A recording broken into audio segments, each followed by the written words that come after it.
I issued a statement the other day about Sheikh Ahmad Gumi. I completely disagree with his approach.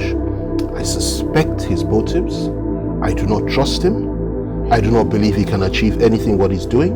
I believe that he's secretly and covertly empowering the terrorists. I believe that he's working with them. I believe that he's close to them. And I believe that he is probably the greatest threat to Nigerian unity and the peace of our country. Very, very smart, very clever. Comes in like a snake, pretending to be a good man. And now, what Gumi fails to appreciate is that we're not all stupid. He's using those ransoms to fuel an insurgency against the Nigerian state. Now, in my understanding of law, and I've been a lawyer since 1985, that makes him an accessory before the fact, during the fact, and after the fact. He's an accomplice to murder, he's an accomplice to terrorism, he's an accomplice to terrorist acts and homicidal maniacs. When Jonathan had great success against Boko Haram, and he did, let no one fool you, they retook territory which was the size of the nation of Belgium in Europe. You know Belgium? In Europe.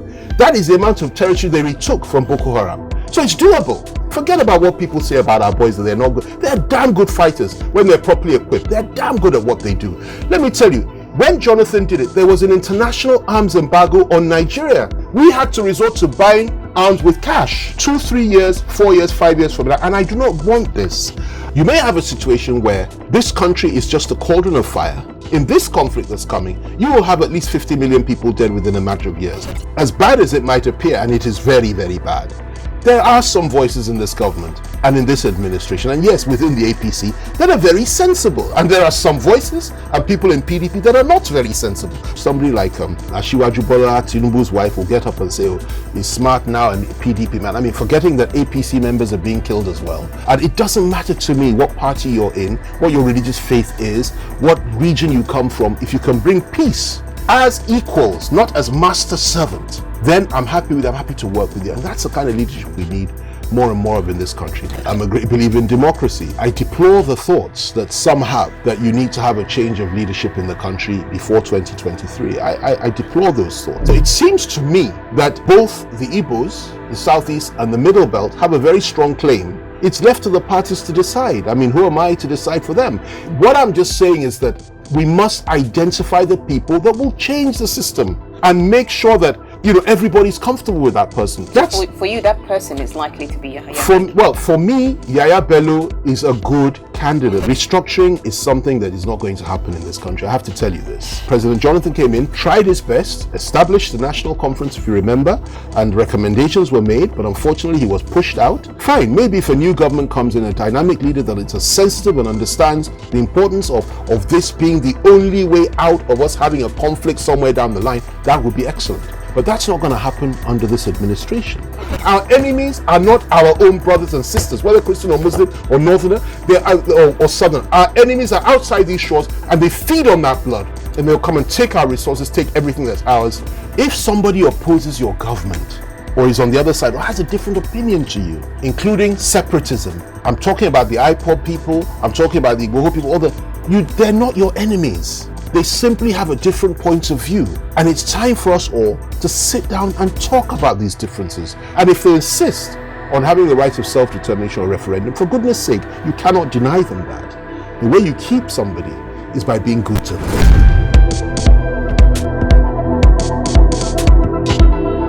I've been wondering how we got here. We're in a period where we are forced to negotiate with bandits just to live, where parents are forced to negotiate with people who inflict pain on them. That is in Nigeria today. So I'm just wondering, where do you think the government got it wrong in handling the challenge of security in Nigeria today? Well, I wouldn't focus my criticisms or analysis on just the government, because you know very well that I've been doing that for the last 5 years or so, quite effectively. And there's nothing I said as far back as 2015 that has not happened between that time and now. And for me, it's a source of sorrow that I was proved right. I don't relish that. But sadly, everything I said has come to pass. So there's no point in me rehashing all that now. The problem we have now is that, look, what are we going to do about what we have been dealt with?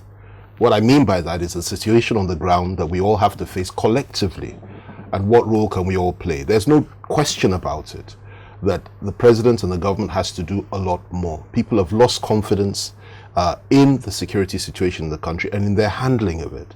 And that is a cause for concern. And I speak as somebody that's been in this politics for almost 30 years or so now. And it really is a cause for alarm. It's not about, party, I prefer this party or that party or north, south. This is a collective problem for all of us. And we all have to find a way of resolving the problem. Sometimes when people are in power, they tend to lose touch with reality and what's going on the ground because they're so isolated and insulated, so they may not even realize how bad it is. And that's why mediums like this are very important, to try our best to reach out to them and also do so through private channels, which I've been doing a lot of lately.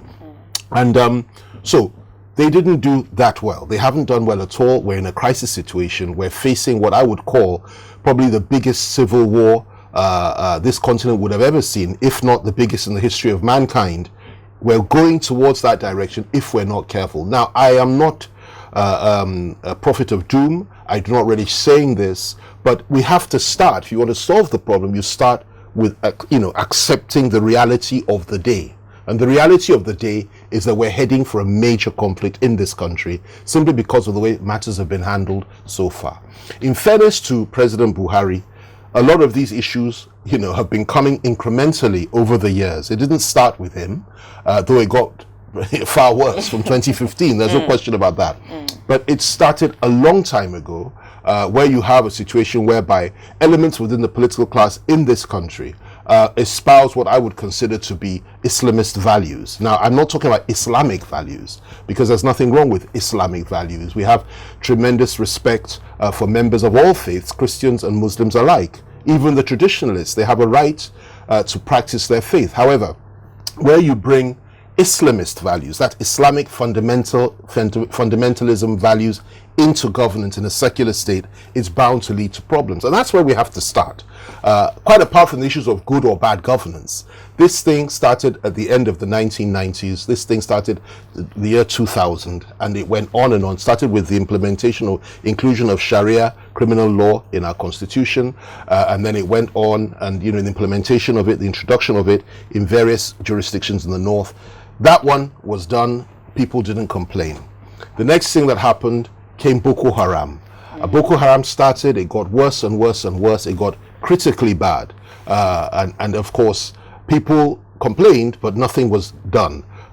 Towards the end of 2015, just before the election, if you remember, and this credit must be given to President Goodluck Jonathan, even though many have tried to revise history and distort it. The reality is that even though during his tenure and Yar'Adua's tenure, bombs were going off in Abuja and other parts, but towards the end of his tenure, the reality, the historical fact, is that Boko Haram had been pushed into Sambisa Forest, and they didn't control one local government area in the whole country anymore. They've been pushed into Sambisa Forest. Simply because he had the common sense and the understanding that he had to employ the services of foreign mercenaries. They came in, a company called Executive Outcomes came in, a South African company, and they were in the field together with our troops, and they pushed these people back. And so that is where we were at 2015. Now, from that point in time, things changed drastically. The president came in, withdrew the services of these mercenaries, and implemented a policy which left, in my view, left a lot to be desired. And in fact, in many ways, it appeared that to many, including me, that he was somehow pampering them, and even to the extent of encouraging them. Why do I say that? The issues of ransoms of being paid by government, we're hearing about deals going on. Children would be kidnapped, they would pay behind, they would collect more money, it would empower these people. And what happens next? The next thing that happened, they became extremely strong again. They came back into Nigeria. They're now 2 hours away from Abuja. They're all over the northeast, taking over local government areas in Yobe State, local government areas in Borno State, and terrorizing people, killing people, and so on and so forth. We spoke about Chibok at the time, a great outrage. We've had many Chiboks since that time. And worse still, they've moved to the northwest as well, and they're incrementally moving further and further into the Middle Belt and into the south. Now that's Boko Haram, okay? Because it's a complex issue and a complex question. So if we're going to cover it, let me just touch on what else is happening now apart from Boko Haram. And you know what they stand for? It's a vicious Islamist terrorist organization. According to the Global Terror Index, the most dangerous terrorist organization on the planet. Now, what has added to this terrible situation are two things. The first thing is that we now have another terrorist organization operating in this country, aside of Boko Haram. And this terrorist organization was designated as far back as 2016, we're now in 2021, by the International Terror Index, the Global Terror Index, as the fourth most deadly terrorist organization in the world. Which one exactly do you I'm coming to it. The name of that terrorist organization, they called them the Fulani militants. If you look at what they've written, they call them the Fulani militants. In our country, we call them the Fulani herdsmen. And that's what's going on. Now, it's a very serious issue because, you see, in that case, they've come in from the northwest. And they have literally turned the northwest into a nightmare. And when you say Fulani, you know, I have to be very clear about this. I'm not referring to Nigerian Fulanis. I'm referring to primarily foreign Fulanis with a little bit of local help.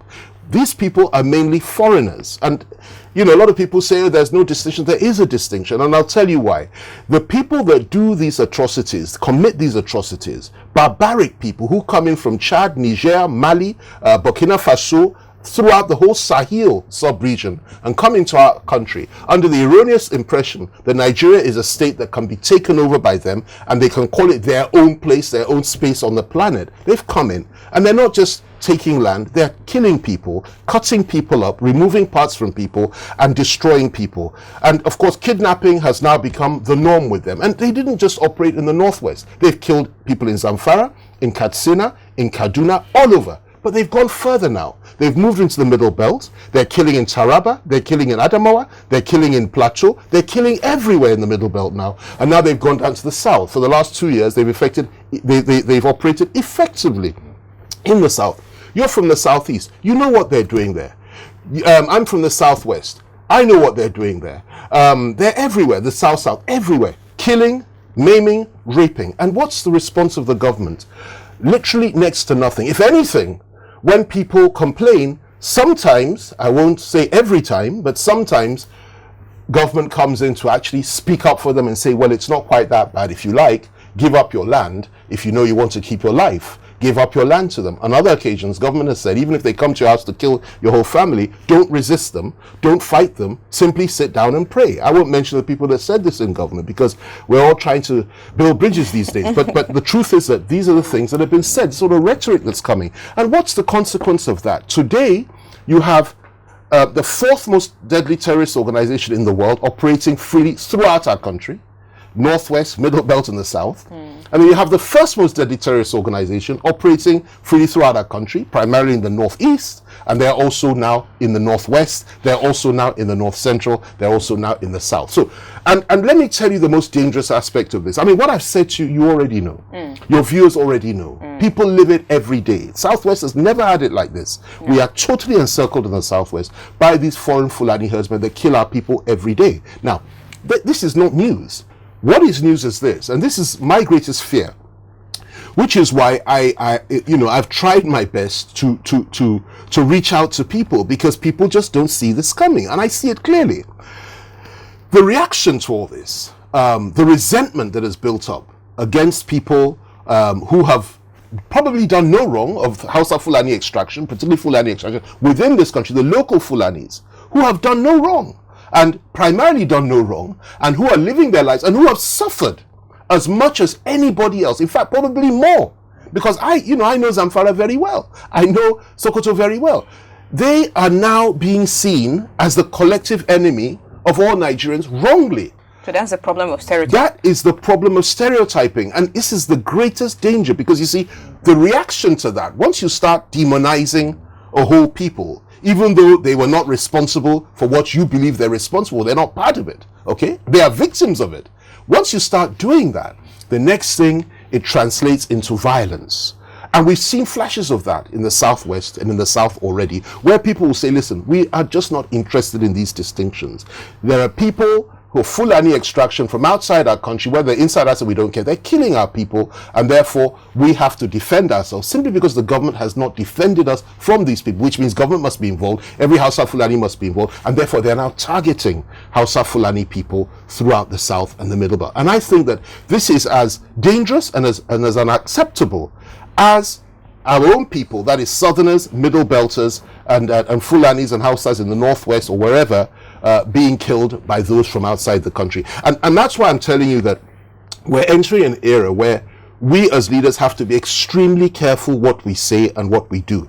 It would be a very irresponsible leader that will simply react to the problem and say, listen, it's time for us all to get up and fight. Because if you do that, you're going to have a civil war. My own position has always been that people have the right to defend themselves from these foreign terrorist barbarians. But they have no right whatsoever to attack other Nigerians that are not a threat to them. And this is where every sensible leader has to be situated at this point in time. And also there's wisdom in us being careful. And also there's wisdom in us trying to understand the pain on both sides of the divide in this country. Because if you say, okay, let us go on a revenge spree and attack the perceived enemy throughout the country, throughout the South, they are the problem. Once you do that, they will also retaliate. And what you have a degenerating situation which will end in a massive conflagration in this country, it is very important for all of us to try to be restrained, to be responsible, to identify the enemy and to deal with the enemy effectively. And this is where the government comes in. They must do this. Now, failing that, they don't do that, and this continues, it is only a matter of time before people take the law into their own hands and begin to react. And when that happens, there'll be a counter-reaction, and God forbid our country will go up in flames. We have no other country to go to. It's as simple as that. And this is what we all have to appreciate and realize. So it's not an act of weakness or cowardice when somebody says, listen, let us build bridges and try to understand one another with men and women of goodwill, not with killers, not with those that kidnap, not with those that destroy, and not with those that seek to somehow Islamize or Christianize or dominate others. We're not talking about those people. I would never sit with people that have that mindset. But I also know that not every Fulani man, not every Northerner has that mindset. In fact, the majority of them do not. And we have to keep it together, work together, and see how we can bring this matter to a good conclusion. And we have to elect in leaders that are sensitive to the situation that we found ourselves in. Yeah. Still on insecurity, everything that's going on, if I understood anything from part of what you've said here, is that the Fulanis that are inflicting this degree of pain in Nigeria are not actually Nigeria. Is this correct? Absolutely, and I can substantiate that. There's a man called Keu, who is from Kwara State. He's from Ilorin, I believe, who told us that in 2015, people were brought in from outside this country. Fulanis were brought in, bandits and killers and mercenaries. In fact, he described them as mercenaries to come and effect their will and purpose on Nigerians and blackmail them. Well, what is this will and purpose? I think you need to go and listen to what he said. So I don't want to be distracted too much about that, with that, because you see, it's very distracting and very disturbing, but it's on record. The point I'm trying to make is that these people are foreigners, mainly. We also have Nasir El-Rufai's contribution a few years back that indeed people came in from outside. They were killing people in Kaduna State. They were paid money. They went away, but they came back again. But basically, the bottom line is this. You have many foreigners in this country today, of Fulani extraction primarily, but they're not Nigerians, wreaking havoc on our people, killing Nigerian Fulanis, killing Nigerian Hausas, killing Yorubas, killing Igbos, killing everybody from everywhere. APC, PDP, everybody's a victim. And they are the enemy. Now, that is as regards the Fulani herdsmen, bandits, terrorists, killers, whatever you like to call them. And that's just one aspect of this very, very evil two-headed dragon. The other one is Boko Haram, which has an international component. As a matter of fact, they both do. We may not go into that today. They have an international component. There are foreign powers that are pushing this agenda. If you look at what happened in Iraq, you look at what happened in Afghanistan, you look at what happened in Libya, you look at what happened throughout the Middle East over the years. It's the same people. They will use vicious Islamist groups to enter into a country, destabilize the government, create a civil war, create panic, we're killing each other, then they will now come in and pick up the pieces. It's called chaos out of order. Out of chaos comes order. They now establish a new order in that country. And I believe that our country, the country that I describe as our fatherland, our motherland, Nigeria, is now subject to this kind of evil conspiracy from international powers. Who's funding Boko Haram? Who's funding the Fulani herdsmen? There's no way they could have gone this far had it not been for the fact that certain powers, and I'm talking about the greatest powers, I'm not talking about the medium powers, the greatest powers and their pawns in the Middle East are the ones behind this. You look at what happened in Syria. You know what happened in Syria. You know who was funding ISIS. You know who was funding ISIL. You know who was funding Al-Qaeda. Nigerians may not know, but I'm sure you know. And you know who stood up against them. If not for the Russians, Bashar al-Assad would have been toppled long ago. And you know who was funding ISIS and who was funding it. So, you see, it's a very complex situation. And it calls for understanding, it calls for restraint, it calls for all of us coming together as Nigerians, regardless of whatever differences we may have with one another, and try to fight off this foreign menace. Outside of all that, there is also another issue which I'll touch on, which is that we have differences amongst ourselves as a people. Now, those differences are pronounced, and the divide is very deep. Rightly, many people from the Southeast, for example, feel aggrieved. Rightly so, in my view, and I've argued it often. Yes. And therefore you have to deal with that situation. Many, particularly the younger ones, want to leave Nigeria completely. Now, how do you handle that? Do you crush them, as some would say, and kill all of them? I don't think so. You can't, even if you wanted to, you won't be able to do it. It's almost impossible. Right. So what you have to do, in my view, is discuss with them, negotiate with them, talk to them. Given the fact that they're not terrorists, they're simply saying they want a referendum to exercise their right of self-determination. If you want them to stay, you reach out to them in love and in peace, and you appeal to them. You don't say you'll crush them. So that's that issue. And of course, Nnamdi Kanu, eloquently has led that charge for his people in the southeast. You have separatist movements in the southwest as well now, led by primarily Sunday Igboho, who has captured the imagination and the minds of the overwhelming majority of Nigerians, regardless of your political affiliation. I can assure you that every Yoruba man, 99% of the Yoruba people, are behind this young man, and he's a good man. And what he's saying is that, listen, if people are coming from outside killing our people and taking our land, then it's time for us to go. You need to deal with that sentiment, and you need to assure him that people will not be allowed to come in to commit these atrocities, and then you find a way of getting him to stay in Nigeria. So you have these separatist movements rising up, and then of course in the north itself, you have people that are saying, listen, rightly so too, in my view. Well, let me get to the Middle Belt before the North. In the Middle Belt, for example, you have the aspirations of the people of the Middle Belt probably have suffered more than anybody else in this country, including the Igbos. They've suffered more than the Igbos. They've had everything taken from them over the years. And it has become a minefield and a war zone for the last 30 years or so, and various communities being wiped out, villages being wiped out, Boko Haram flags being hoisted there, names of their towns being changed, and I'm sure you didn't know this. This is what's been going on in places like Plateau, Taraba, and so many other places. So that is another crazy situation you have in the Middle Belt. And the people of the Middle Belt, I admire them and salute their courage, because they've taken it with so much dignity and resilience, and they have not got up to say we're going to start killing everybody. They've endured, but they've suffered. Then you go to the core north itself, where you have a lot of people that are saying, listen, enough is enough. People are demonizing us everywhere. They say we're responsible for everything, and we too, we're fed up and we're tired. Maybe we should consider leaving the federation, and if we're going to stay together, we'll fight our corner and we'll take on anybody. And you can't blame them for that. And you have some very good men, young men coming up now, people like Sharif, people like Shatima Yerima, and so many other very strong, tough men who really do believe that, look, Nigeria ought to remain together. It ought to be there ought to be equity in the Nigerian situation. Everybody should be treated fairly. His own people, the Fulanis, or their own people, the Kanuri, should not be demonized by anybody, and we should be able to all work together. That not all Northerners are bad, as some are saying. And this is a sentiment which I share. And if anybody says that's capitulation, that's their cup of tea. My answer will then be, I have fought the hegemonists more than probably anybody else in my generation in this country, and I will continue to do so. But I will not take up a fight against Fulani people or against Hausa people, because not all Fulani people are hegemonists, not all Hausa people are hegemonists. But if I identify the enemy, the hegemonists, the ethnic supremacists, the Islamists that want to impose their faith on us, or anybody on our own side of the divide that wants to kill everybody that is not a Yoruba or kill everybody that's not an Igbo, these are my enemies and these are our collective enemies. And we need to work these differences out, as a people. That is another time bomb waiting to explode. So you see what's going on in our country, quite outside the whole issues of economic issues and what's been going on. So these, for me, are the two fundamental issues that we're faced with today. And that's what we're having to battle. Okay, let's talk about popular Islamic cleric Sheikh Gumi.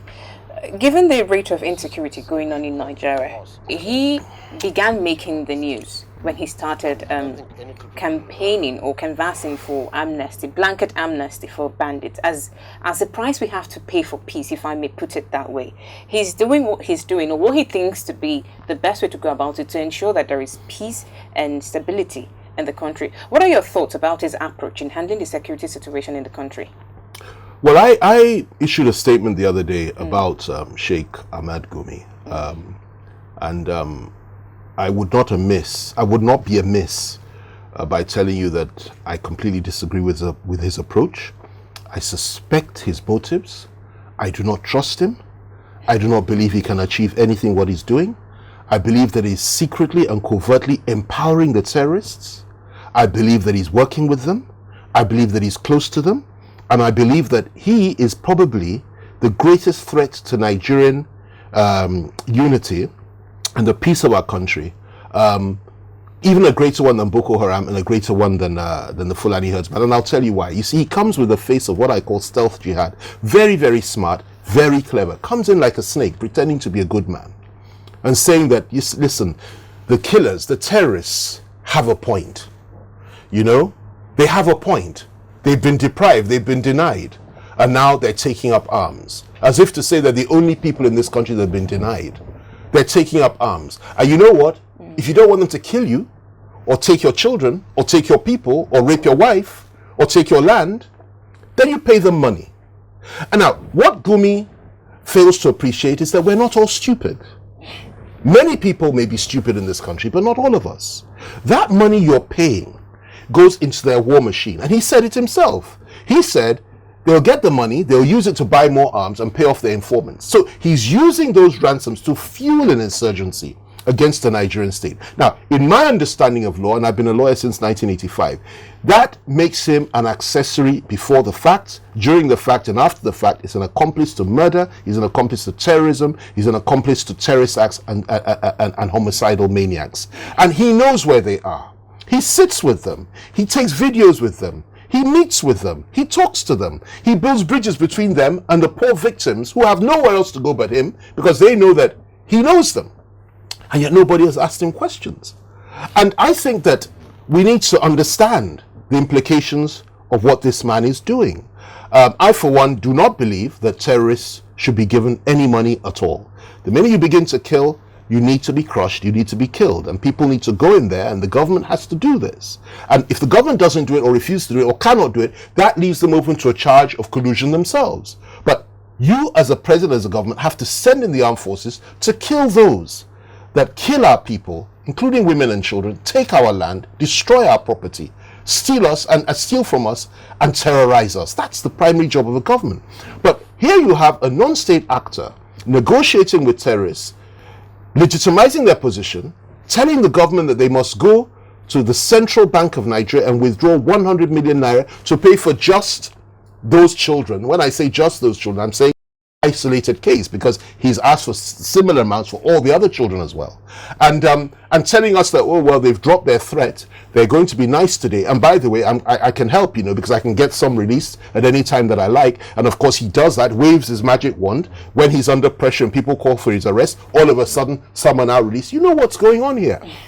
And I'm not fooled. Now, we can pretend, we can accept it as a people and say, well, oh, he's a good man, he's just trying to help. You do that if you like. But the consequences, are very far-reaching and are glaring us in the face. What's going to happen as long as this goes on, as long as monies are paid to these people, as long as they're pampered and tolerated, as long as they're accepted, as long as they're encouraged by people like Gumi, what's going to happen is that they'll get stronger and stronger and stronger, bigger and bigger and bigger, so it gets to a point that they will not only come in and take Aso Rock, they may even meet Boko Haram there and have a big dinner party together, and then they'll now move down to the south where all our beautiful, wonderful elites, you know, and Owambe parties who think that they are totally isolated from this. They get all the way down to Lagos, and then what are you going to do? Wait for the American Marines? They're not coming anywhere. Nobody's coming to save us. We can only save ourselves. And if we want to save ourselves, we must create the awareness of the dangers that exist today.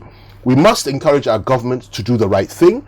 As if we get to 2023 as a nation, and I pray that we do, we must have the presence of mind to understand that we need dynamic, strong leaders who really care for this country and who are decisive, ready to do the right thing and crush all these insurgents.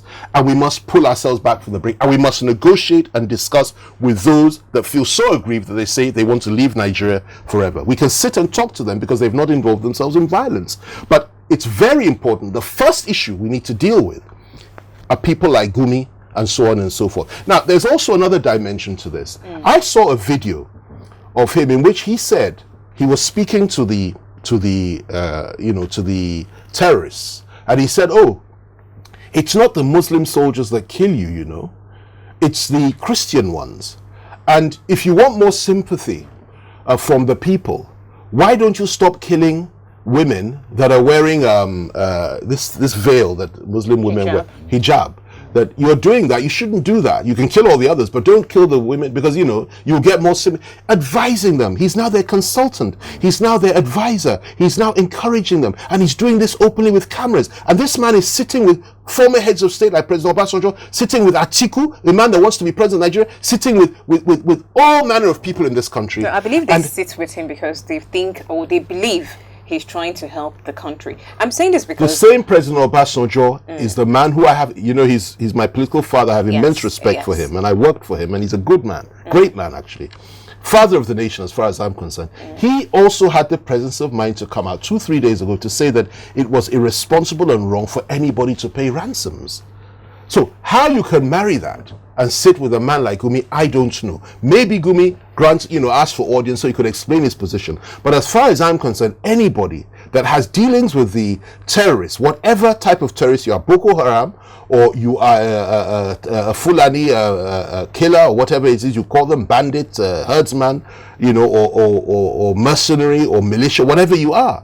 And anybody that sits with you, to negotiate with you, to facilitate payments to you, to advise you, to consult with you, and to tell you how to manage your PR and how to, and speaks openly about you and states your case before that person is part and parcel of the terrorist network. And that person should also be made to face the full wrath of the law. Let me tell you this, if he had been brought in long ago and questioned thoroughly by our security agencies, lives would have been saved. These people would have been flushed out in many parts. They may not be in the south now. They may not be in the middle belt now. They certainly wouldn't be operating at will in parts of the core north now. And lives would have been saved. And I urge this government, in fact, I demand that this government does something about this. It's wrong, it's unacceptable, it is evil. And even though we are going through hard times in Nigeria, no nation needs to put up with men like this, who come in the guise of being a sheep, but in fact they are wolves behind that, and they are devouring our people, drinking our blood, eating our flesh, and taking the very soul of our nation and destroying us before our very eyes. What would you have parents, regular Nigerians, what would you have them do? They have their children taken away. They see Gumi as the savior. They don't have a choice. What would you have them do? I don't in any way. I'm saying this because it appears that our military, they are overwhelmed. It appears they are not able to handle the situation. So people no longer have a choice. I do not blame in any shape or form. Do I blame the parents of anybody that has been kidnapped to do whatever it takes to get their child back? You can understand that it's perfectly understandable for them to have that inclination. You will go anywhere to get your child back. Anybody would. And do anything to get your child back. Anybody would. And frankly speaking, it's not the parent's job to protect the child from terrorists. It's the government's job. And when the government has failed in that, you can understand the parent will say, well, look, the government has failed us in protecting, we have to do whatever it is to get our children. So I don't blame them for that. The people I blame are those that take advantage of that emotion and that sentiment and say, listen, government has failed, we know this, come to me, I have the answer. Meanwhile, you're the very person that is creating the problem for them in the first place. It's called, when you talk about Illuminati, you will understand this. It's called problem, reaction, solution. You create the problem, there's a reaction to that problem, and the very people that it's affected will come say, please find a solution for us. Say, oh yeah, I have the solution. Meanwhile, you created the problem. And this is what's going on here. This is what people like Gumi are doing, in my view. And this is why it's so unacceptable. But I do not blame the parents for having that sentiment and that view. It's understandable, given the circumstances. It's left to the state, that is the president, the armed forces, and the various governors in the various states, to do far more than they're doing. And I'm using the opportunity to call them out on this thing. There are a few that are doing exceptionally well in terms of fighting terrorism. I can tell you this, I've said it over and over again. Go to Kogi State, that the governor takes a personal lead. I know this because I've seen it. I've been there. A personal lead in going after these people. He goes himself. His local government area chairmen go into the forest themselves. And they ensure they do the right thing to protect their people. It happens in a few other places as well. But in most places, it's not happening. And of course, the federal government needs to do a lot more for all the governors. But it is doable if there's a political will, and if the authorities believe that our people are precious enough and are important enough to be protected. But a situation whereby we're viewed as nothing but lambs to the slaughter and suya, meat to be carved up and to be shared amongst foreigners, it almost makes me want to weep for what our country has come. This is the Nigeria that had ECOMOG at one point in time, that liberated Sierra Leone, that liberated Somalia, that liberated Liberia. We had soldiers in the Second World War in Burma, Nigerian troops fighting alongside the Allies against the Nazis and against the Japanese. This is the rich history of the Nigerian military, probably the most effective military on the African continent up until not too long ago. President Buhari himself was a great warrior when the Chadians came into Nigerian territory in 1983 and killed some of our people in Nigerian villages on the border with Chad, and Shagari was president. It was President Buhari, General Buhari at that time, that led our troops into Chad and almost took the Chadian capital. I bet you didn't know that. I'm not sure if you were born at that time. He almost took took the intervention of the Americans and the French to make a plea to President Shagari at that time that this man is about to take. So we did that then. And we were all so proud of that. And he was recalled, and that's how they stopped him, and that's how they now put him in Jos as the GOC in Jos, because he was such an effective officer. What has happened to our troops since that time? The exact question I was about to ask. What has happened to us? What do you think is happening? What happened? Well, I just don't know. But for me, it's a very traumatic thing. I remember let me give you one more example. We tend to demonize our leaders, forgetting that nobody's an angel.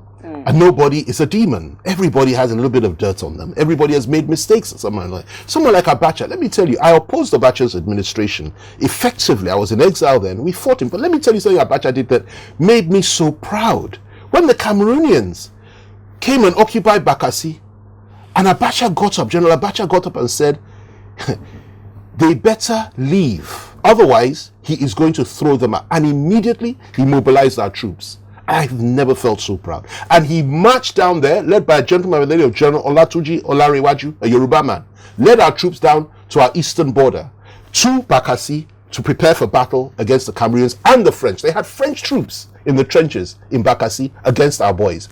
And we were about to engage when the Americans now reached out and said to the French, listen, these guys mean business. They're going to fight for every inch of that territory. You better pull back. And they pulled back. The French pulled back, the Cameroonians pulled back, and we got Bakassi back. That is the military that I admire and I love so much. And that's the military that I wish we had today. And I think it's about political leadership. I think it's about political will. And I think that we need to rebuild our military and build them up again to ensure that they can do the right thing. When Jonathan had great success against Boko Haram, and he did, let no one fool you, he did, towards the end of, before the election, just before the election, he had to resort to bringing in a company called Executive Outcomes led by a South African man. I've forgotten his name now. A strange name. A South African, a white South African guy. He's still alive. He's still there. And they came in. They brought in mercenaries who worked in collaboration with our troops on the ground, and it was very effective. They retook territory which was the size of the nation of Belgium in Europe. You know Belgium? Yeah. In Europe.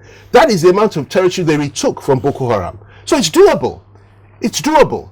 And I look forward to the day that our troops can do this without any mercenaries, without any foreign. And remember one more thing, I should tell you this, to show you the fighting capability of our men. Forget about what people say about our boys, that they're not good. They're damn good fighters when they're properly equipped. They're damn good at what they do. Let me tell you, when Jonathan did it, there was an international arms embargo on Nigeria. We couldn't buy arms anywhere. The Americans blocked the buying of arms, and you need to ask why. It's a good question. They blocked us. Now you know who the real culprits of all this are. Somebody was funding the other side against our troops, taking our territory, funding them through nations like Saudi Arabia and so on and so forth, who are their allies.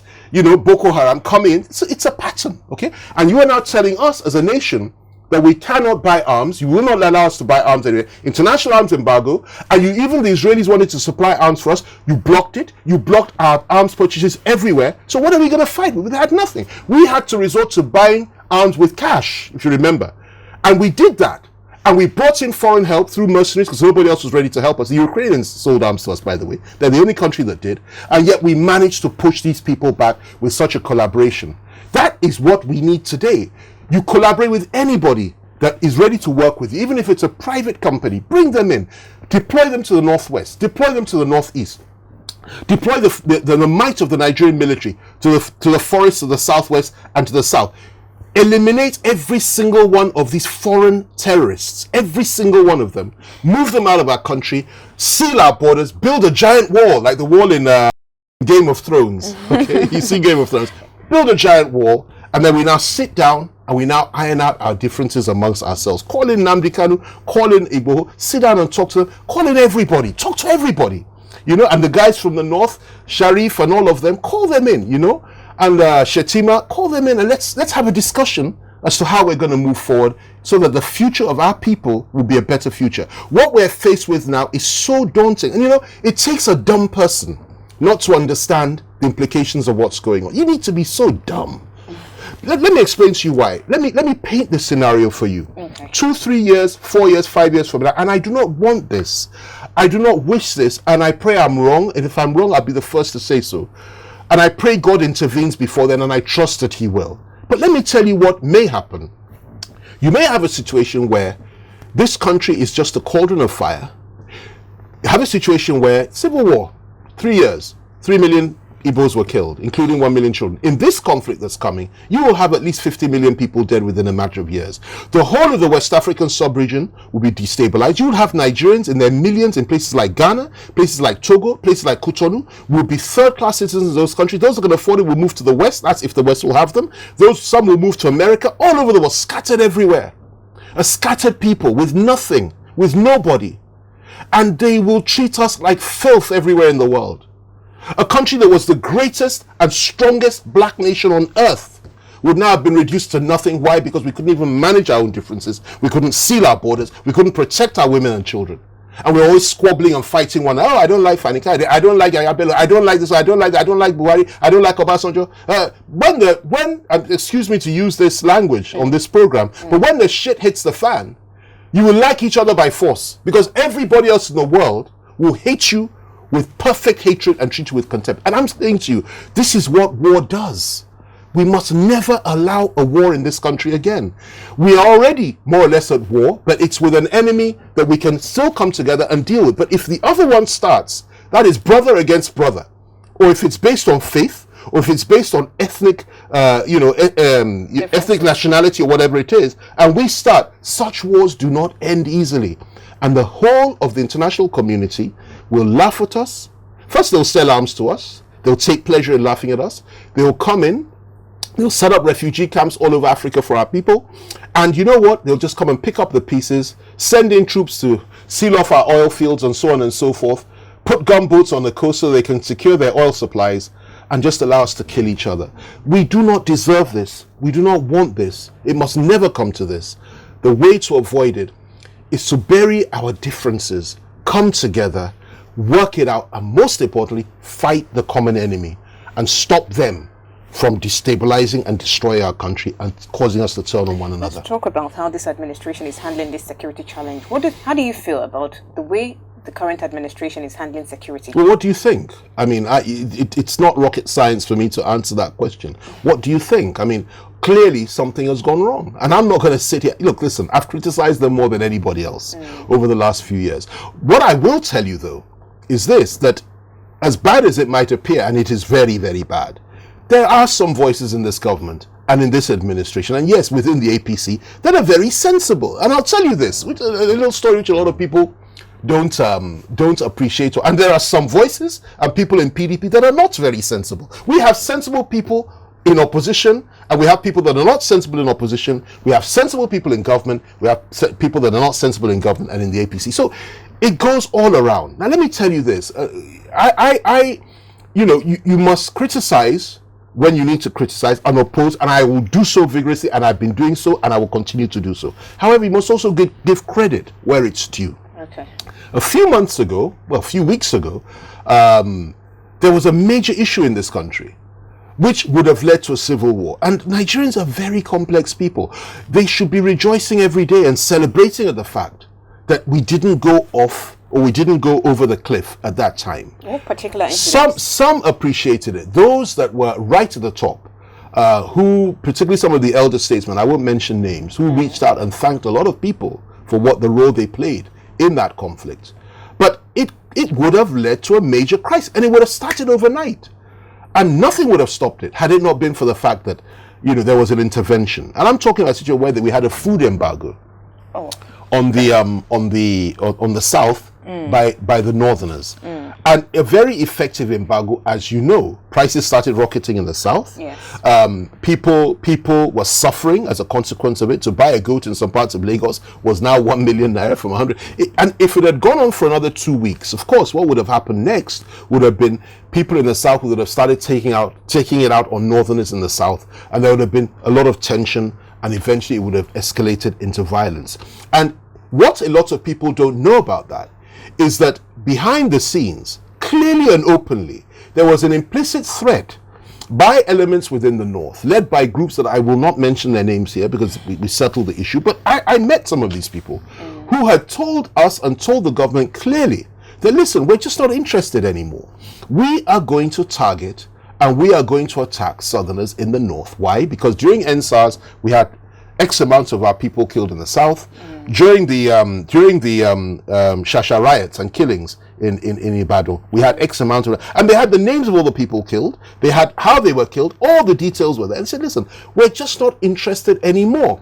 This is what we're going to do. The embargo is in place. After a while, we will begin this process, and we will target and we will attack. And of course, if that had happened, then there would have been counter killings in the south, and then it would have just escalated within a matter of days. It would have turned into something else. And what happened? The government had the presence of mind, I'll say the president, I won't say the government, to call in a young man by the name of Yaya Bello, younger than I am, he's about 45 or so on and so forth. And I saw this young man operate. He called me in simply because of my links with Sunday Igboho, who is very, very close to me. And he needed Igboho on board. And he felt that I could speak with Igboho, which I did, there and then. Igboho got on board the whole thing. That we don't want a crisis. We don't want violence. And what they asked for this young man was simple and clear. That can you give a guarantee that if this food embargo is lifted and our people, that is the northern people, come back to the south, supply food, because they had already withdrawn thousands of their people from the south. They were leaving in droves because they knew what was going to happen. So if our people come back, just guarantee to us, give us your word that you will not target them, that they will not be killed, because they're defenseless. And, we have a duty to protect them. Igboho gave his word, in all credit to him, there and then. And that's how this crisis was stopped. And who brokered it? It was Yaya Bello. I was there. And what happened next? We negotiated with the northerners over the food embargo. They had some demands. We also made our own demands in terms of what the government needed to do about the Fulanis terrorists in our forests in the southwest and so on and so forth. And in fairness to President Buhari, he issued that directive at the time that anybody carrying an AK-47 must be shot on sight. It was as a consequence of that.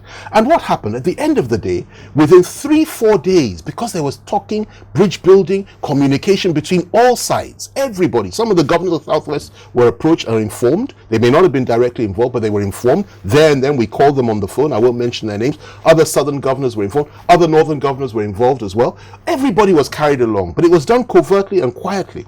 3-4 days later, after a series of meetings, open meetings, these things were voiced at those open meetings. So it's not just, don't take my word for it. Go and look at the tapes of when we had the final meeting at Kogi State Government House, the things that were being said, and said with pain, and said with sincerity, and passion, okay, on all sides. And what happened in the end? We agreed. The embargo was lifted. Food started coming to the south. The threat of killing southerners in the north was dropped. Reprisals in the south, the threat of reprisal was dropped. And there we go, honky-dory, we're back to square one. We're all happy again and we all love one another again. And now we're only toying with our differences as a people and also with this foreign threat of foreigners coming in to kill our people. So what I'm trying to tell you is that here you have a situation whereby things could have escalated in a matter of days. We pulled back from the brink, and the government did the right thing at that time, and we must give them credit for that. They didn't just sit back and do nothing, and we pulled back. And that's why I have so much respect for Yaya Bello. I have respect for Buni, and I have respect for people like Ugwai, Sheyi Makinde, Ayade, and a number of others, Bala Mohammed, Matawale in Zamfara. These are people that all made an input in all this, but primarily it was by Bello and it was Buni, and they did an exceptional job. And it doesn't matter to me what party you're in, what your religious faith is, what region you come from. If you can bring peace, and understanding and build bridges as equals, not as master servant, as equals, then I'm happy to work with you. And that's the kind of leadership we need more and more of in this country. Okay. And that's how we'll pull back from the brink. That's one thing that is lacking at the moment, if we'll be honest with ourselves. Let's talk about the National Assembly. Yeah. We know that almost all the time, I see videos of our lawmakers wailing and crying about the security situation in the country. It is disturbing for me because I wonder, if a lawmaker is crying, what do you expect the average Nigerian to do? It's very disturbing. So it makes me wonder, what is it that they ought to do about the situation in the country that they are not doing now? I'm asking you this question because you were a former minister. You understand the relationship between the executive and the legislative arm. First of all, great question, and let me put it to you like this. What they can do is actually quite limited, if you really want to know the truth. They can only pass resolutions, motions, and so on and so forth. They can't impose their will on the executive. But what they can do is bring a lot of influence to bear on the executive and call them out, and reflect the thinking and the pain of the Nigerian people. And that's what they can do.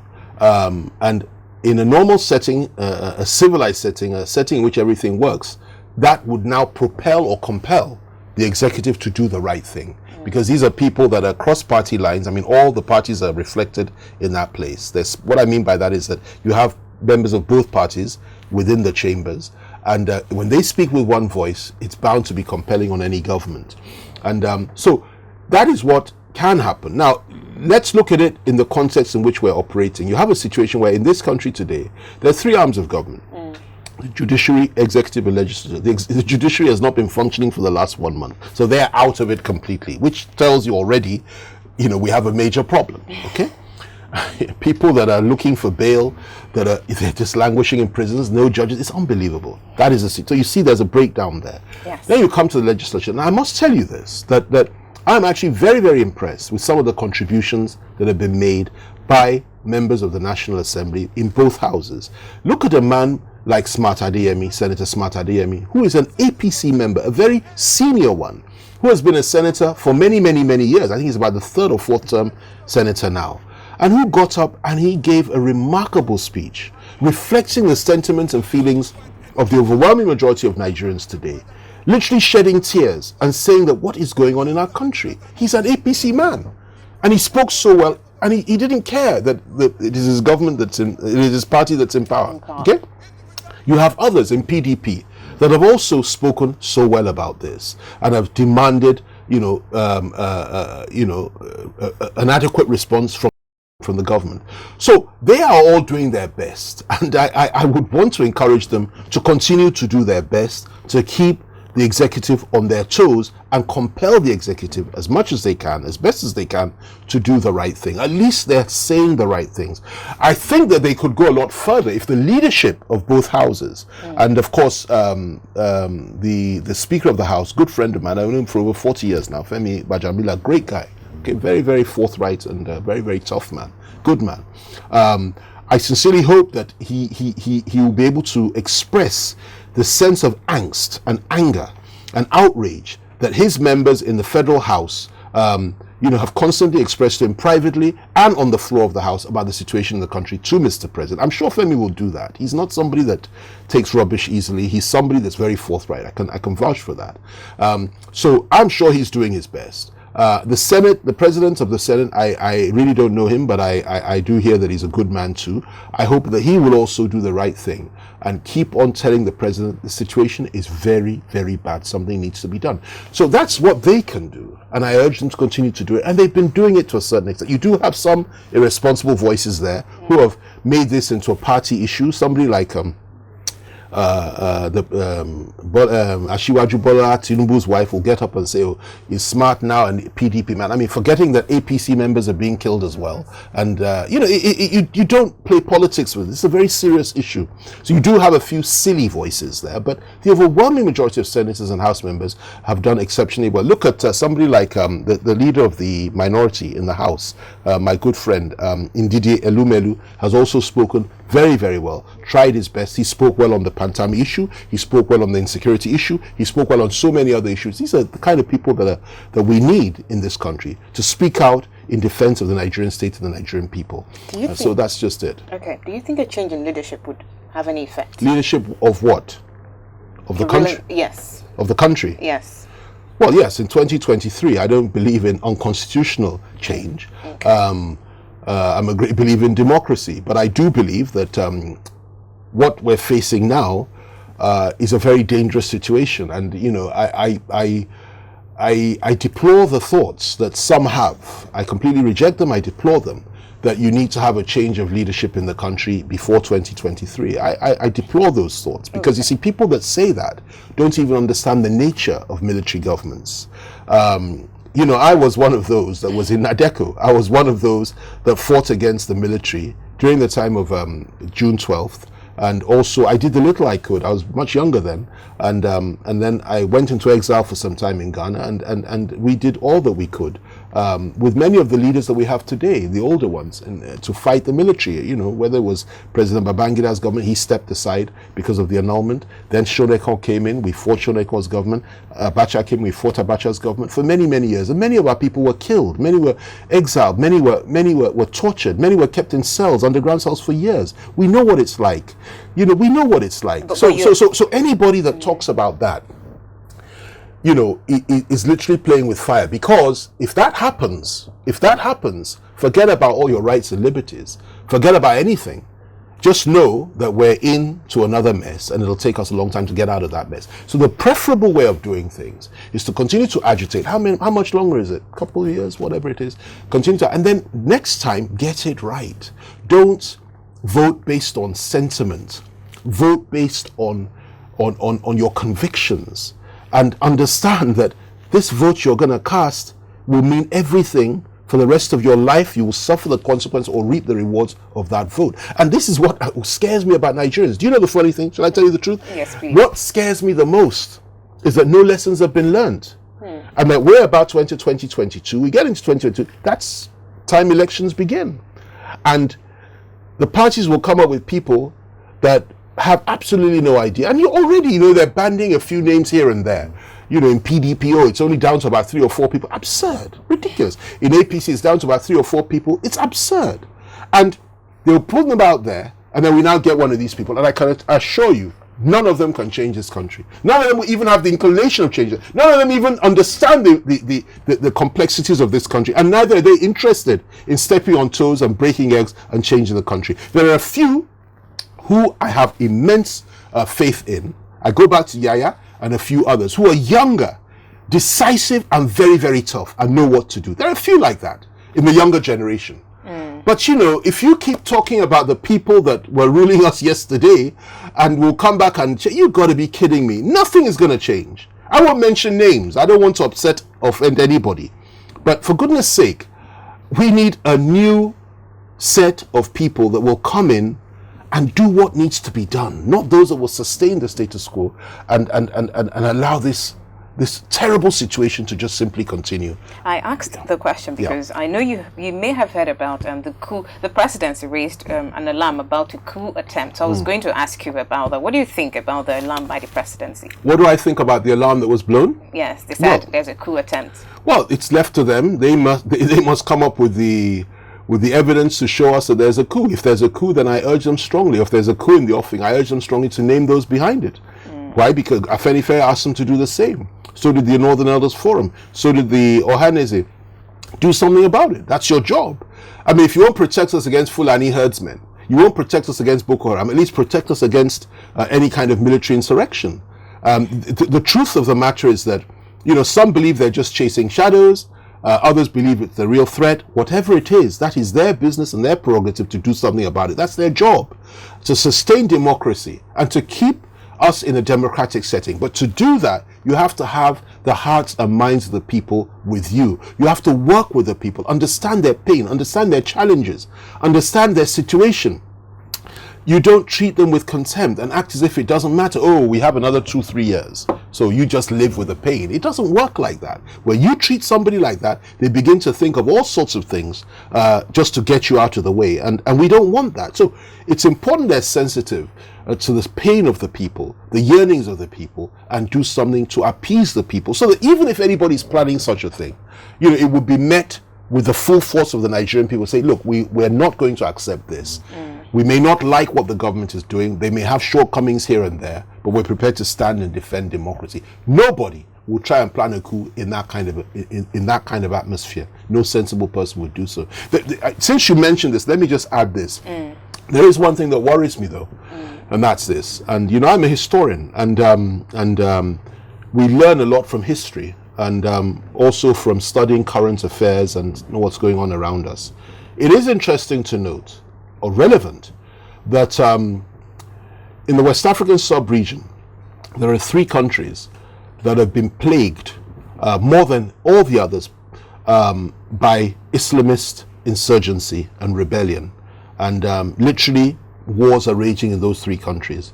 Boko Haram and also the Islamist militias have literally attacked those countries, and there's a massive war going on. What are those 3 countries? There's Mali, primarily Mali, then there's Chad, and then there's Nigeria.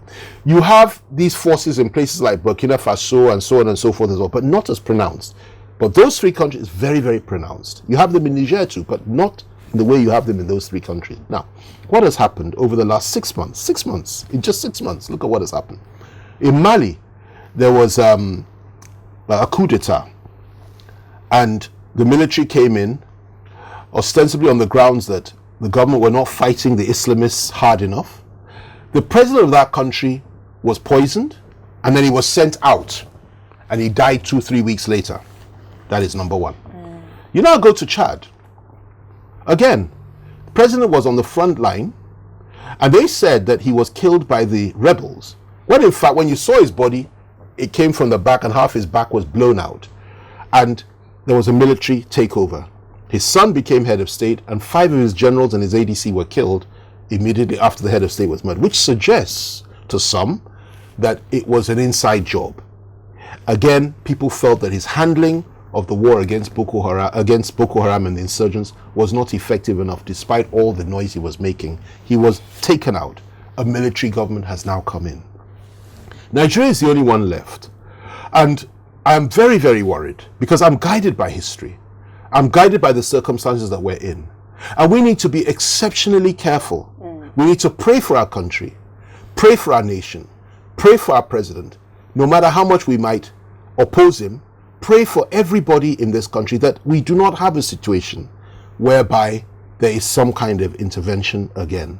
Because this is not what we need right now. What we need now is for the government to wake up and do its duty and do the right thing and save Nigeria from these foreign barbarians and from these people that seek to destroy us, impose their will on us, and also turn our nation into a theater of war. Something you said a while back, I just needed to clarify. It wasn't part of what we were supposed to discuss, but I just need you to clarify that. You speak highly of Governor Yahaya Bello. Good friend.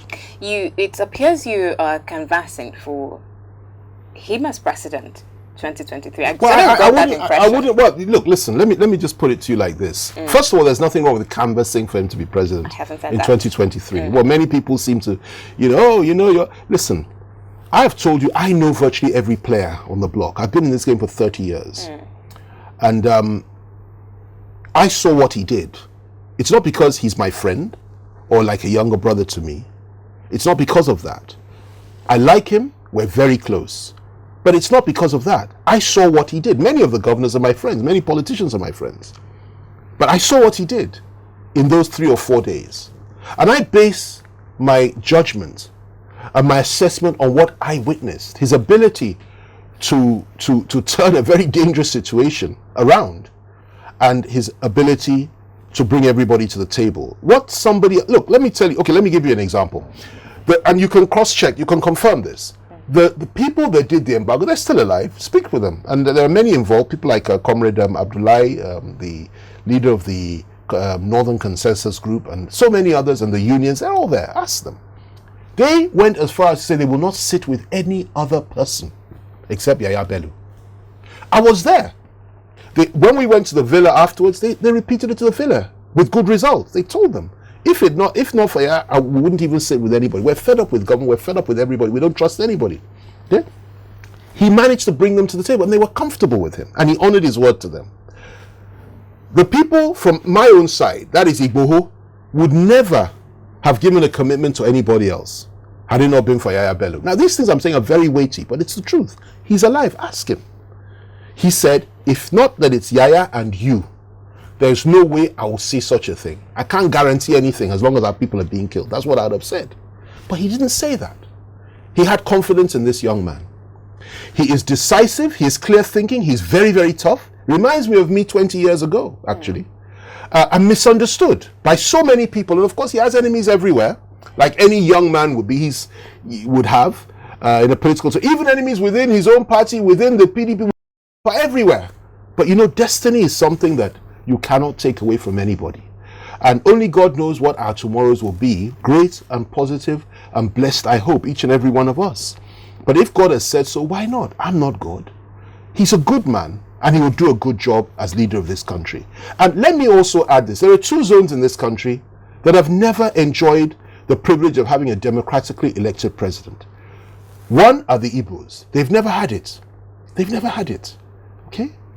And the other one are the people of the Middle Belt. Never had it. The Middle Belters are even in a worse situation. Though they've had military heads of state, they've never had a democratically elected president. They've never had a democratically elected vice president. So it seems to me that both the Igbos, the Southeast, and the Middle Belt have a very strong claim on this thing now. But, it's left to the parties to decide. I mean, who am I to decide for them? But what I'm just saying is that we must identify the people that will change the system and make sure that, everybody's comfortable with that person. Somebody that the core Northerners are comfortable with, the Middle Belters are comfortable with, the Southerners are comfortable with, somebody that can bring everybody to the table, somebody that can make everybody open up and say, okay, fine, let's talk. You understand me? That's, for you, that person is likely to be Yahaya Bello. Well, for me, Yahaya Bello is a good candidate. I'm saying that's what, we need somebody that has all those qualities. Now, there may be others that'll rise up before that time.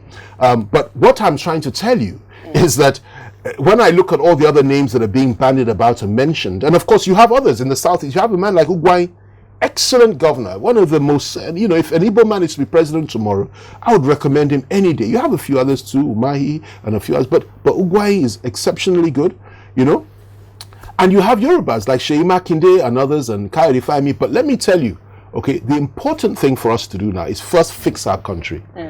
Get rid of the terrorists. Fight this insurgency. Bring us all back together again before we even begin to talk about 2023, because you see, it's a long way away. And we keep praying, we keep hoping. Many will view this and say, look, he's talking about 2023. Will we even have a country left at that time? And they have a very good point. My projection, and I'll say it again, just so it's clear to your viewers, that if we don't do something about the situation fast, I don't think we'll get to 2023. I think this country will end up in a very brutal civil war. And when that starts, when this type of conflict begins, nobody will listen to anybody anymore. There are millions in the Southwest, for example, that listen to people like myself.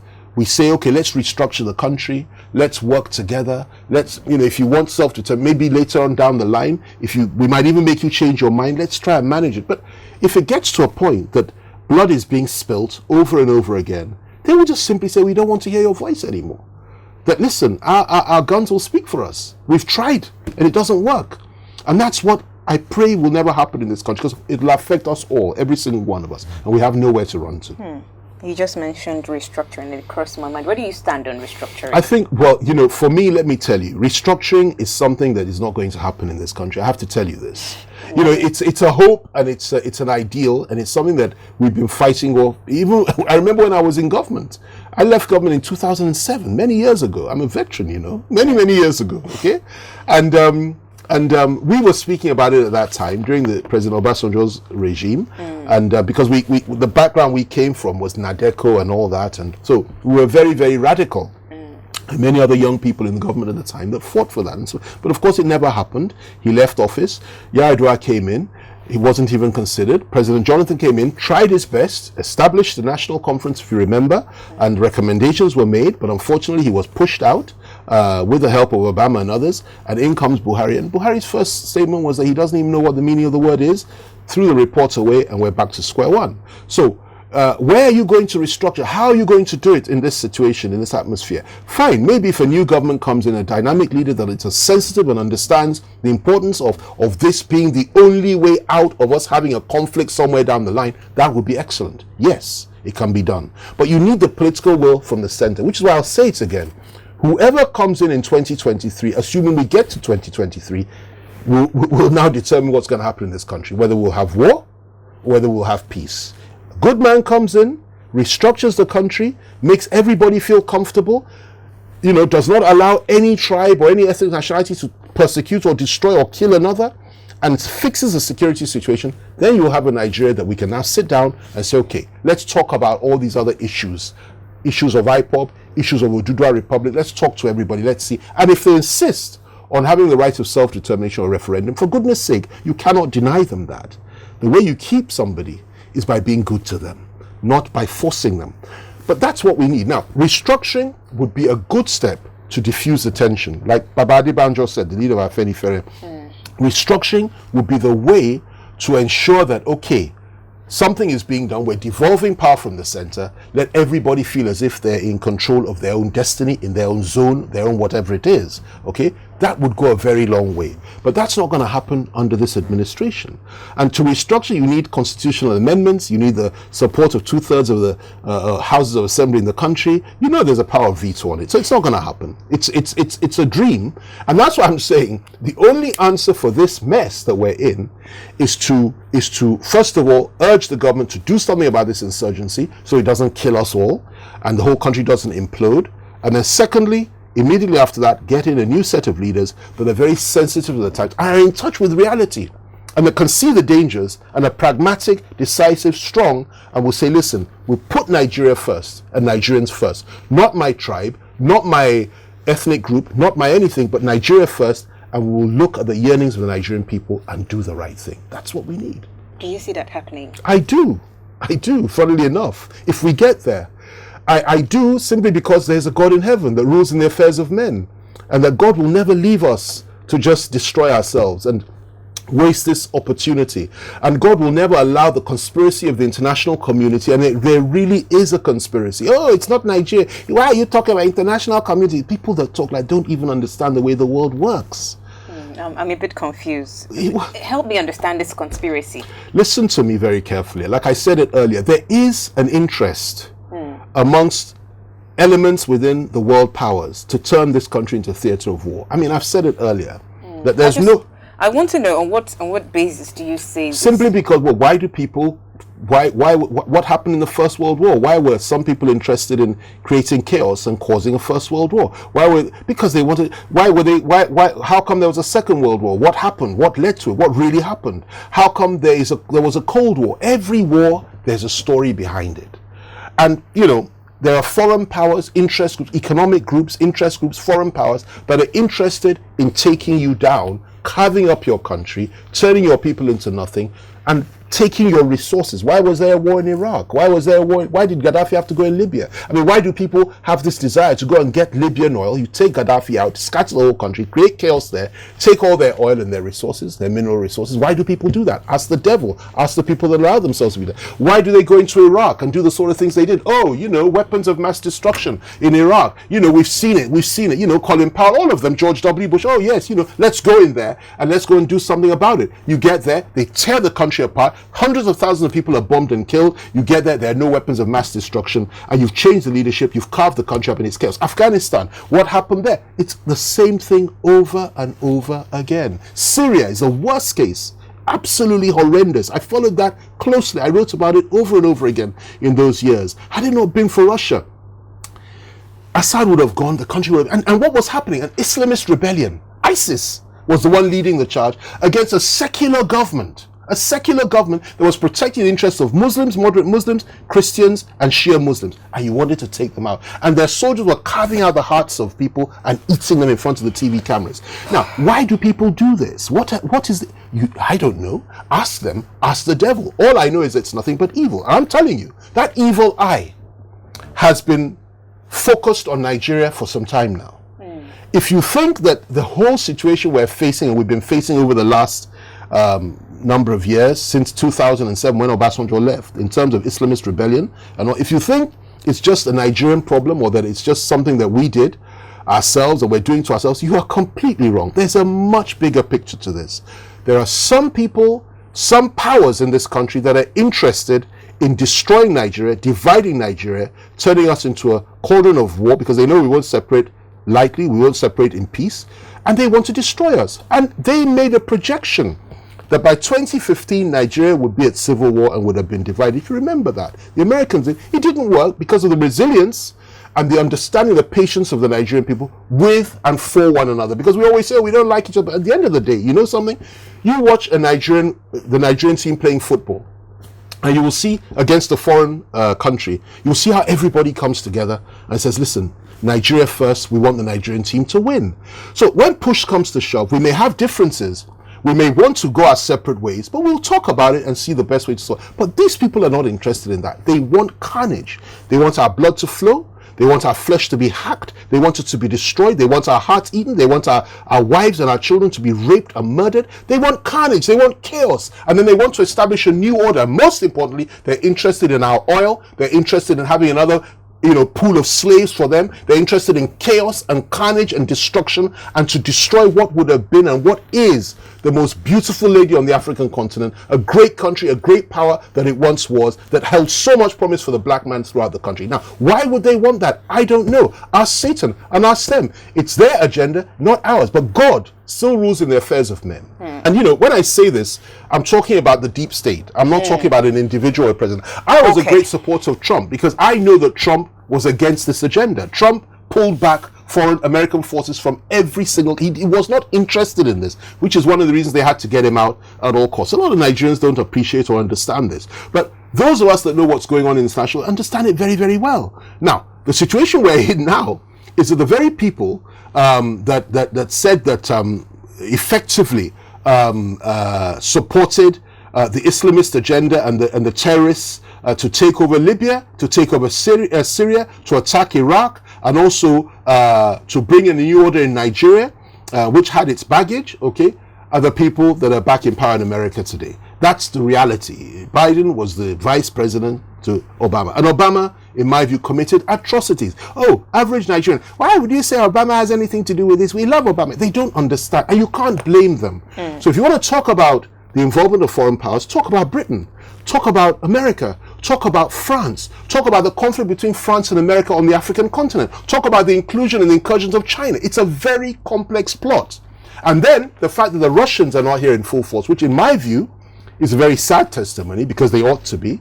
If they were, perhaps would have a little bit more sanity because they have proved to be reliable allies. Now, a lot of people would like this, but that's the truth, okay? My concern is Nigeria as a nation and the Nigerian people. Okay. And whoever it is that will assist us to fight these wars that are being engineered by proxy powers that are who controls Boko Haram? Who established Al Qaeda? Who established who funded Al Qaeda? Who was Osama bin Laden working for before he suddenly turned on them? We have a new world order that's coming up. These people revel in carnage, and Nigeria has been targeted, and our country is being hit on all sides. And let me also tell you this: the honest truth is, I believe there are very few Nigerian leaders that are sensitive to this. They don't even understand it themselves. So I'm talking about some of the most ones right to the top. They can't comprehend it. You understand me? If they could, they would do things very differently. You understand? But they can't. It takes insight, understanding, wisdom, a lot of knowledge, and a lot of courage to say some of these things that I'm saying. But the reality is that say them we will, because if that will allow people to open their eyes and understand what's really going on, then it's worth saying. Why is it that we have not had the support from the international community that we so desperately need? Why is it that the Americans, who can fly all the way, flying their troops into Nigeria and to Niger Republic to save one American citizen, why is it that they can't tell us where all these girls are through their satellites? Why can't they tell us anything? Why is it that it's not reported on CNN every day, or on BBC every day, or Al Jazeera every day, that our people are being slaughtered every day, to thousands per day, literally being kidnapped and being slaughtered? Have you ever asked yourself that question? Why doesn't CNN report it? One person gets killed in another part of the world. Oh, look at what happened here. But when it comes to Nigeria, they blacked it out. Just to mention here and there, oh, you know them, they're killing each other, that's all they're good for. What is really going on? And why is it, I go back to it, that during President Obama's time, why was an arms embargo placed on us? Poor Nigeria, fighting all alone, no arms, no nothing. We were left in the lurch. Not only that, when we had deals with other countries, they went there and said, don't give them arms to fight against Boko Haram. Who is funding Boko Haram? Who is behind Boko Haram? Who is using Boko Haram? Who is using Al-Shabaab in East Africa? Who was behind ISIS? Who was behind Al-Qaeda? Who was behind them? And this is not a Christian agenda. A lot of people don't understand this. This is demonic. It is Illuminati. It is evil. I mean, it's not a conspiracy. It's a reality. You understand me? They don't represent any Christian. They don't represent any Muslim. They represent only themselves. You understand? And the only way to fight them is through prayer, understanding, wisdom, and knowledge, and the impartation of knowledge to our people that this is what is going on. Our enemies are not our own brothers and sisters, whether Christian or Muslim or Northerner, they are, or Southern. Our enemies are outside these shores that see us as a space that needs to be filled with blood and destruction and carnage, and they relish in it. And they feed on that blood, and they'll come and take our resources, take everything that's ours, and tear us apart, and we have nowhere to go. May God never allow them. Well, my final word to the President is that, Mr. President needs to understand, and I pray that he does, and I'm sure he probably does, that these next few days, weeks, and months are a defining moment in our history. And we are at a crossroads. If he gets it right, he can pull us back from the brink. If he reaches out to everybody, and when I say that, I mean across party lines, all the former heads of state, they all come together, the elder statesmen in this country, and take themselves into a room and lock themselves in and say, look, forget about APC, PDP, or wherever we're from, whatever our faith is. What are we going to do about this situation? If you can do that as a starter, get good counsel. Secondly, if you can consider the possibility of talking to and bringing in foreign support. I prefer the private ones, that is, executive outcomes and private companies to come and fight this battle, because the Americans won't do it. No country will commit their troops to come and die for us. They won't do it. Okay? That is something he has to consider doing, and deploying these foreign mercenaries to work in collaboration with our troops in various parts of our country to first flush out the evil that has entered our land and that seeks to destroy us all. Thirdly, he needs to strengthen the military. Our military is capable of doing the right thing. They are a very strong military. We have great fighters, very disciplined, very focused. They can be very brutal at times, but it takes that level of brutality where you're dealing with animals. And these people, they're fighting animals. You see the way our boys are being killed by Boko Haram every day on the war front. We need him to strengthen the military, to equip the military, and to encourage the military and build up their morale once again. And most importantly, to understand and accept the principle that if somebody opposes your government or is on the other side or has a different opinion to you about anything, including separatism, I'm talking about the IPOB people, I'm talking about the Igbo people, they're not your enemies. They're not your enemies. They simply have a different point of view. And it's time for us all to sit down and talk about these differences to see how we can iron them out. There's nothing fundamental in nation building. There's nothing that's off the table. You may say, oh, Nigeria is sacrosanct, it can never divide. You know in reality that you can't say that with much confidence because it's already divided. The best you can do is try your best to build the bridge and bring us back together again. But most importantly for him is to stop the terrorism. He must stop this terrorism because you see the challenge, and I said it earlier, is that if he doesn't stop it, it will push us all into a situation whereby everyone will say, listen, the government is not defending us. The government is not fighting for us. There's nothing on earth or in hell that will stop us from defending ourselves as long as the government will not do it. And when that happens, people start targeting innocent people on both sides until it escalates, and then all of a sudden we start killing one another. As happened in Rwanda, it's a terrible thing, as has happened in many other countries throughout the world. Total carnage, mindless violence, an orgy of destruction, and nobody will be safe. We must not go down the road to Kigali. We must not have that in this country. And it's time for him to understand that we're close to that and he needs to do something about it. And that's my message to him. To Nigerians. Yes. Well, to the Nigerian people, it's to keep hope alive. It's very difficult to have hope in this situation. And, there are a number of various types of people in Nigeria, as with any other country. But sadly for us, a lot of people in Nigeria, particularly from the middle class, are just in another world. They just don't. It's like before the Russian Revolution. That is the fall of the Romanov royal family I'm talking about, and the coming in of the communists before Lenin took over. Very interesting what happened there. The ruling class, that is the Romanov family, the royal court, and the upper classes, the nobles, they had no idea what was coming. They couldn't even see it coming. They were still having dinner parties and balls and things the night before the revolution took place. And then it happened, and they all went into a very terrible situation. They killed the whole royal family. There was a civil war, and then the communists took over. The same thing happened in France, where there was a revolution. The French royal family, the king was in another world. Marie Antoinette, his wife, said, well, if they're rioting, they want bread, give them cake instead. Totally disconnected from reality. Now, in Nigeria, what you have is an upper class and a middle class. And, I know them because I come from that class, right at the top. I come from the upper classes. I was born into the configuration of power. So I understand how their minds work. They just don't understand what's going on. They're far more interested in, so-and-so has such and such a car. This is what he has in his bank account. This one has this. Let me go on Instagram and look so beautiful. This is what they do. They don't understand that when this thing explodes, it'll affect everything, including your beautiful car, your beautiful house, your beautiful Instagram account, everything. And those that have enough money will run away and live in another country because they've already bought properties there. And you will end up being a refugee in your country with all your Instagram accounts, with all your stuff and all your pop stars. And this is the situation that we're faced with. And listen, FFK is not an alarmist. I'm a pragmatist. Actually, I'm an optimist. And I still have hope. But the reality is that we're very close to that. So what I will say, and of course the suffering masses in Nigeria are going through hell. They've been going through hell for the last how many years anyway. And their sentiment is probably, let anything happen. Anything can be better. Anything will be better than this. You know that? And they hate all of us anyway. You understand me? Because they feel that they are underprivileged and they've suffered for so long. So you have a terrible situation that's brewing in this country. And what I would say to the Nigerian people is keep hope alive. Keep praying. Keep trusting God. And understand that your fellow Nigerian is not your enemy. You may disagree with him or her, but he's not to be targeted and demonized.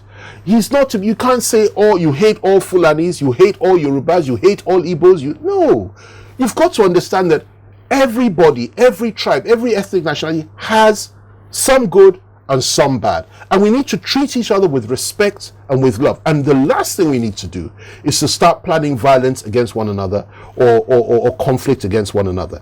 Yes, we all take on the terrorists, the foreign Fulani terrorists and the Boko Haram Islamists that want to destroy us.